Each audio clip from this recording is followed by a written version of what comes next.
చూస్ country delight, live better. ఇప్పుడే country delight యాప్ని download చేసుకోండి.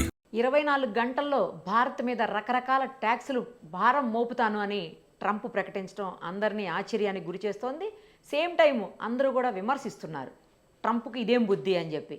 ఇదే విషయం మీద మనతో మాట్లాడేందుకు ప్రముఖ బిజినెస్ అనలిస్ట్ ప్రశాంత్ గారు లైవ్ కాల్లో అందుబాటులో ఉన్నారు. ఆయనతో మాట్లాడి మరిన్ని వివరాలు తెలుసుకుందాం. ప్రశాంత్ గారు నమస్తే అండి. నమస్తే అండి. ఏంటండి ఏం కక్ష సాధించాలని మన మీద ట్రంప్ ఇలాంటి మాటలు మాట్లాడుతున్నాడు, ఇలాంటి నిర్ణయాలు తీసుకుంటున్నారు ఆయన? అసలు ఎన్నోసార్లు మనం భారత్ నుంచి రకరకాలైనటువంటి హెల్ప్ చేసాం, రకరకాల సహాయాలు అందించాం, వాళ్లకు చాలా వెన్నుదన్నుగా నిలిచాం. ఎలక్షన్ టైంలో అయితే ఏకంగా మన ప్రధాని గారు కూడా అక్కడికి వెళ్ళినటువంటి సిచ్యుయేషన్. అలాంటిది మన మీద పన్నులేస్తానని, వీళ్ళంతు తేలుస్తాను, రష్యాతోటి చమురు ఒప్పందాలు చేసుకున్నారు, రష్యా యుద్ధ విమానాలు వాడుతున్నారు అంటూ ఆయన కామెంట్ చేయటం అసలు ఏంటిది? వేటి మీద భారం మోపుతాడు? అవి ఎంత భారం మన ప్రజల మీద పడే అవకాశం ఉంటుంది? మీరు చెప్పినట్టు భారతదేశంలో అమెరికాలో కంటే ఎక్కువ సంబరాలు జరిగాయండి మనకు ట్రంప్ గెలిచిన తర్వాత. అదేదో మనకు భారతదేశానికి చాలా మంచి జరిగినట్టు, భారతదేశం ఇంకా అమెరికా భారతదేశ సంబంధాలు చాలా బలోపేతమై ఇక్కడ మన వాణిజ్య పరంగా అయితేనే, మనకు ఉద్యోగ అవకాశాలు అయితేనే మరింతగా అవకాశాలు వస్తాయని చెప్పేసి అందరు కూడా అనుకున్నారండి. అందరూ కూడా, నేను కూడా అనుకున్నాను యాజ్ ఎ బిజినెస్ మ్యాన్. మేము కూడా ఊహించాము మన సంబంధాలు బలపడతాయని. కానీ అవన్నీ తప్పు అని చాలా త్వరగతిన ట్రంప్ తేల్చేశాడు. ఒక మన దేశమే కాదు, దాదాపుగా అమెరికాతో వాణిజ్య ఒప్పందం చేసుకున్న చాలా దేశాలకు ఇదే పరిస్థితి. ఏప్రిల్ 1వ తారీఖు ఏప్రిల్ ఫూల్స్ అంటూ భారతదేశం కాదు, మొత్తం ప్రపంచ దేశాన్ని ఫూల్స్ చేశాడు ట్రంప్. కాకపోతే ఇప్పుడు తీసుకున్న నిర్ణయం మాత్రం చాలా హాస్యాస్పదంగా ఉందండి. ఎందుకంటే అమెరికాతో ఉన్న మనకు సంబంధాలు గత 60-70 దేశాలుగా ఏ మార్పు లేదు. ఏ దేశాల మధ్య శత్రుత్వం ఉన్నా కూడా మన స్టాండ్స్ వాణిజ్య ఒప్పందం ప్రకారంగా చాలా క్లియర్ గా ఉంటుంది. మన దేశ ఆర్థిక ఉపయోగానికి ఎవరైతే సహకరిస్తారో వారికి మన మద్దతు ఉంటుంది. ఆ ప్రకారంగా రష్యాతో మనము ఆయిల్ ట్రేడ్ ని ఇంపోర్ట్ లో పెట్టుకున్నాము. సో కాబట్టి అందులో ఏం మార్పు లేదు. కాకపోతే మీరు రీసెంట్ గా చూశారు, ట్రంప్ ఒక ప్రతిపాదన చేశాడు.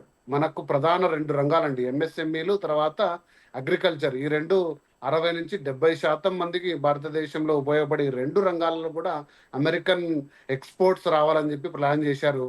వాటికి మన ప్రభుత్వం, మోడీ ప్రభుత్వం నిర్బంధంగా తోసిపుచ్చడం అనేది ప్రధాన కారణం.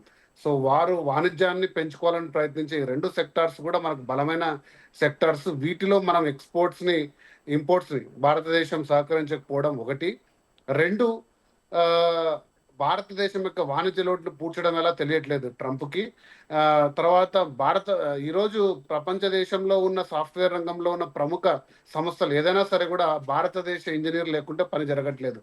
రీసెంట్ గా మీరు చూసారా లేదో, గూగుల్ అయితేనేమి, మైక్రోసాఫ్ట్ వాళ్ళకు కూడా వార్నింగ్ ఇచ్చారు, మీరు ఇంపోర్ట్లు మానేయండి, మన అమెరికన్స్ కి జాబ్ వచ్చేటంటే చూడండి అని.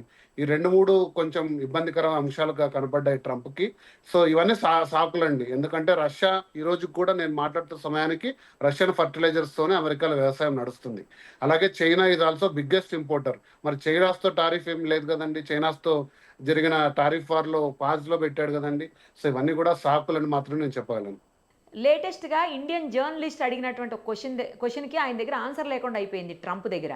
మీరును రష్యా ఇద్దరు కలిసి చాలా రకాల బిజినెస్లు చేస్తున్నారు అన్న దానికి ఆయన ఆన్సర్ చెప్పకుండా నాకు తెలియదు, అవునా జరుగుతుందని లేచి వెళ్ళిపోయినటువంటి సిచ్యుయేషన్.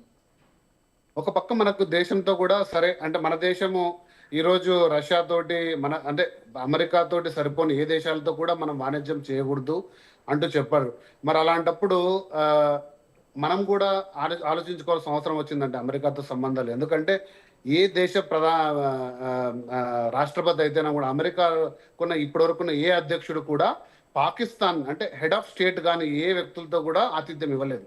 అంటే దేశ ప్రధానమంత్రికి అధ్యక్షులకు ఆతిథ్యం ఇవ్వడం వేరు, ఒక మిలిటరీ అధ్యక్షుడికి అసీం మునీర్కి ఇవ్వడం అనేది చాలా చాలా మనము చూడాల్సిన అంశం, లోతుగా చూడాల్సిన అంశం. అలాగే పాకిస్తాన్కి F-16 మనం చూసాం, విరాళంగా F-16 ఇవ్వడం, తర్వాత IMF లోన్ ఇప్పించడం 8,000 కోట్లు. ఇవన్నీ కూడా మనకు ఖచ్చితంగా కూడా మనము అమెరికాలతో దీర్ఘకాల ఒప్పందాన్ని చూడాల్సిన అంశం. కాకపోతే మన వాణిజ్యం అనేది, మన ఎక్స్పోర్ట్స్ అనేది దాదాపు $140 బిలియన్ ఎక్స్పోర్ట్ కూడా మనం ఒక పక్క చూసుకోవాల్సిన అంశం. ఇది మోడీ ప్రభుత్వానికి ఒక కఠినమైన పరీక్షగానే మనం చూడాలి. ఎందుకంటే ఒక పక్క వాణిజ్య పరంగా మనం అమెరికా కోరుకోలేము, అదే పరంగా ఇంత పెద్ద మొత్తం మనకు టారిఫ్లు ఇస్తున్నారంటే 100%, 50%, వాటిని ఎలా ఎదుర్కోవాలనేది కూడా మనం చూడాలి. కానీ రానున్న రోజుల్లో ఇది కేవలం ఒక భయం అనే నేను అనుకుంటాను. అమెరికా చైనా మీద భయపెట్టినట్టు భయపెట్టడమే అనుకుంటున్నాను. ఎందుకంటే మనం కొన్ని విలువైన వస్తువులు, ముఖ్యంగా ఫార్మా రంగంలో మన ఎక్స్పోర్ట్స్ మీద ఆధారపడి అమెరికన్ మార్కెట్ చాలా చాలా ఉంది. కాకపోతే డైమండ్ లాంటి కొన్ని బిజినెసెస్, టెక్స్టైల్స్ వీటి మీద టారిఫ్స్ వేయచ్చు, కానీ సాఫ్ట్వేర్ అయితేనేమి, తర్వాత ఫార్మాస్యూటికల్ అయితేనేమి, ఈ రంగాల్లో అయితే మినహాయింపు ఉండొచ్చు. అది అంత కఠినంగా ఉండవని నా అంచనా. అక్కడ ఉన్నటువంటి మన భారతీయుల్ని కూడా ఇబ్బంది పెట్టాలి అన్న ఉద్దేశంతో కూడా ఇలాంటి కార్యక్రమాన్ని చేపట్టాడు ఈయన ట్రంప్ అని చెప్పి మాట్లాడుతున్నారు. నిజమేనంటారా?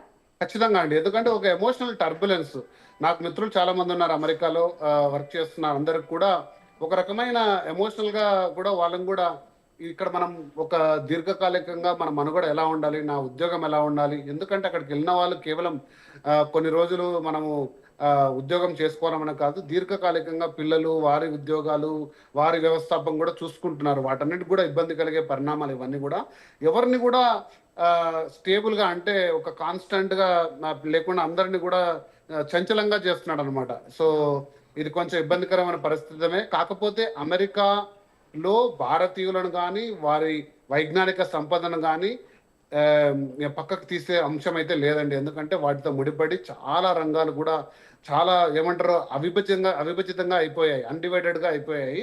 వాటిని అంత ఈజీగా తీసుకెళ్ళి ఇవన్నీ కూడా ఏమంటారు అంటే ఇంపల్సివ్ అంటారు ఇంగ్లీష్ లో. ఆ చర్యలే కానీ ఇవన్నీ బాగా ఆలోచించి తీసుకున్న నిర్ణయాలు అయితే కాదని నేను మనస్ఫూర్తిగా చెప్పగలను. కానీ ఇప్పుడు ఈయన మాట్లాడినటువంటి ఈ మాటలు, లేకపోతే ఈయన చేయబోయేటువంటి చర్యలు ఏవైతే ఉంటాయో అవన్నీ కూడా రాబోయే రోజుల్లో భారత్ అలాగే అమెరికా మధ్య ఉన్నటువంటి స్నేహ సంబంధాల మీద ఖచ్చితంగా దెబ్బకొట్టే అవకాశం లేదంటారా? ఖచ్చితంగా. అంటే నేను చెప్పాను, ఇది అందరికంటే ఈ ప్రపంచంలో ఇది మోడీకి ఎదురైన అతి కఠినమైన పరీక్ష.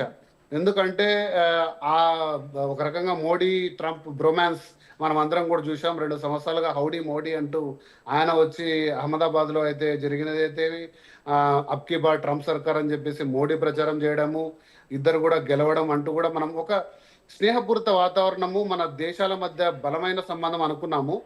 ఆ విధంగా చూసుకుంటే మోడీ ఇప్పుడు వరకు కూడా, అంటే మనం చూస్తాం అందరం కూడా దేశం మొత్తం, ప్రపంచం మొత్తం సర్ప్రైజ్ అయ్యారు. ఏంటంటే I stop the war between Pakistan and India అని మన ఇండియా కంటే ముందు అనౌన్స్ చేసినప్పుడు మనం ఏ స్థితిలో ఉన్నామో మనందరికి కూడా ఒక కఠిన పరీక్ష. కానీ దేశం యొక్క రక్షణ వ్యవస్థ మీద నమ్మకంతో మనం అందరం కూడా ఏది మాట్లాడకుండా ప్రతి నిర్ణయాన్ని సమర్థించాం.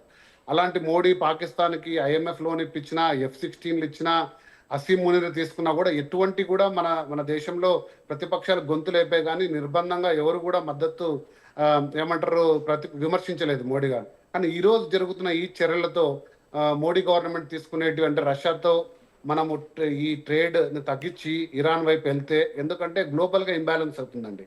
ఎప్పుడైతే ప్రపంచం మొత్తం మిడిల్ ఈస్ట్ వైపు పోతుందో ఈ ఆయిల్ ప్రైసెస్ డెఫినెట్ గా పెరుగుతాయి. అప్పుడు ఇన్ఫ్లేషన్ పెరుగుతుంది, భారతదేశంలో ఆర్థిక రంగం మొత్తం దెబ్బతింటుంది. సో రష్యాతో మనకు క్రూడ్ ఆయిల్ అనేది ప్రపంచంలో యొక్క బ్యాలెన్స్ చాలా ఇంపార్టెంట్, కేవలం ఇండియాకే కాదు. ఎందుకంటే 36% India is the second largest importer. 2030కి మనం ఫస్ట్ లార్జెస్ట్ ఇంపోర్టర్ అవుతాం. రష్యా నుంచి మనం మానుకొని మిడిల్ ఈస్ట్ వైపు వెళ్తే ప్రైసెస్ సంగతి అక్కడ పెడితే ఇంబ్యాలెన్స్ అవుతుంది, అది మనకు ఫస్ట్ దెబ్బ తగులుతుంది. సో అది మనం చూసుకోవాల్సింది, ఎందుకంటే ఆ రకంగా కూడా మనకు ఇబ్బంది అవుతుంది. అలాగే రష్యన్స్ ఇండియన్ కరెన్సీని యాక్సెప్ట్ చేస్తున్నారు, డాలర్ కాకుండా రూపీస్ లో ట్రాన్సాక్షన్ చేస్తున్నారు. సో తర్వాత మనము పెట్రోలియం ఎక్స్పోర్ట్స్ ఏదైతే చేస్తున్నామో అవి కూడా చాలా ఇబ్బంది అవుతుంది. అలా అని చూసుకుంటే యూరోపియన్ కూడా లాస్ట్ ఇయర్ వరకు చాలా ఇంపోర్ట్, ఈ రోజు కూడా న్యాచురల్ గ్యాస్ కొంటుంది రష్యా, చైనా కొంటుంది. సో వీటన్నిటిని ధర్మలా అసలు మోడీ తీసుకునే నిర్ణయాలు ఎలా ఉంటాయి అనేది ఆర్థిక ప్రపంచవ్యాప్తంగా ప్రతి దేశంలో కూడా నిశ్చితంగా చూస్తున్నారు. నాకు తెలిసినంత వరకు ఈ రష్యాతో ఉన్న మన సంబంధాన్ని అయితే ఈ ట్రంప్ చూస్తున్న చర్యల వల్ల ఏమాత్రం మారవను. ఎందుకు అనుకుంటున్నానంటే ఒక 6-7 దశాబ్దాలకు మనకు ఎవరు ఉన్నా లేకున్నా మనకు ఈరోజు మనం ఈ మధ్య మిలిటరీలో కూడా చూసాం, యుద్ధంలో కూడా చూసాం S-400 ఎలా ఉపయోగపడిందో. రష్యా మనకు ఎవరు అన్నా కాదనుకున్నా కూడా ప్రధాన మిత్రుడు, వాడిని దూరం చేసుకునే పనులు ఏమి చేయరని నేను కూడా ఆశిస్తున్నాను. ఎస్, కరెక్ట్ అండి, ఎగ్జాక్ట్లీ కరెక్ట్గా చెప్పారండి. Thank you so much. Suman టీవీలో మీ పర్సనల్ అండ్ బిజినెస్ ప్రమోషన్స్ కోసం కింది నెంబర్కి కాంటాక్ట్ చేయండి.